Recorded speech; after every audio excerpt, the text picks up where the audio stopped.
Pemirsa Agronews TV, hidroponik hingga saat ini masih terus berkembang dan semakin banyak digunakan. Karena hidroponik ini dirasa lebih praktis dan lebih mudah. Namun ternyata masih banyak di antara kita yang bingung bagaimana cara mengatasi hama pada tanaman hidroponik. Biasanya, hama menyerang tanaman dengan berbagai cara. Hingga kita harus berhati-hati untuk mengambil langkah dalam mengatasi hama tersebut. Yang paling sering terjadi adalah cacatnya tanaman yang diakibatkan oleh hama kutu. Kecacatan yang dialami oleh tanaman hidroponik adalah menjadi kerdil, berbatang lemah dengan ujung-ujung daun yang menggulung atau keriting. Untuk mengatasinya, kita harus membuang tanaman yang terserang agar tidak menyebar pada tanaman lain. Masalah lain adalah daun yang berlubang. Dan benar sekali, pastilah karena serangan dari ulat. Pada penyerangan hama yang satu ini, kita perlu memeriksa semua bagian tanaman dan singkirkan secara manual ulat-ulat yang ada pada tanaman.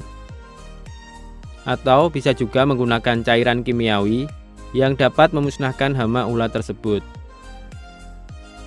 Membusuknya tangkai yang sering disebabkan oleh jamur juga merupakan salah satu hama yang menyerang tanaman hidroponik.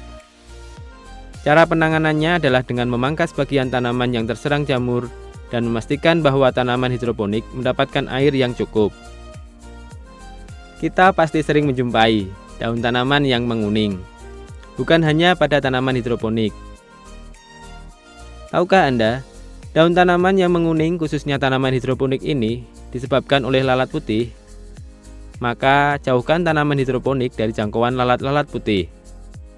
Bersihkan tanaman yang sudah terkena lalat putih dengan air hangat dan sabun juga dapat mengatasi daun yang menguning. Selain lalat putih, tungau putih juga dapat menyebabkan tanaman hidroponik menjadi layu hingga daun-daunnya berguguran. Jika mengatasi dengan cara manual, kita perlu menggunakan loop untuk mengetahui keberadaan tungau. Namun, kita juga bisa menggunakan cairan kimia untuk membasmi tungau. Masalah lain yang sering dihadapi oleh para pecinta hidroponik adalah tanaman dan buah yang penuh dengan lubang.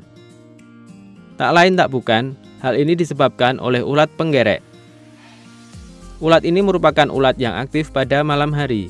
Jadi, kita dapat membasmi ulat ini juga pada malam hari dengan cara mengambilnya satu persatu. Masalah terakhir adalah berlubangnya daun karena serangan kecoak atau serangga lainnya. Cara mengatasi hama yang satu ini adalah dengan membuang dan menyemprotkan cairan kimia yang mampu memusnahkan hama tersebut. Mudah sekali kan pemirsa? Anda sekarang tidak perlu khawatir lagi jika tanaman hidroponik Anda terserang hama. Nantikan informasi menarik lainnya tentunya di Agronews TV Indonesia.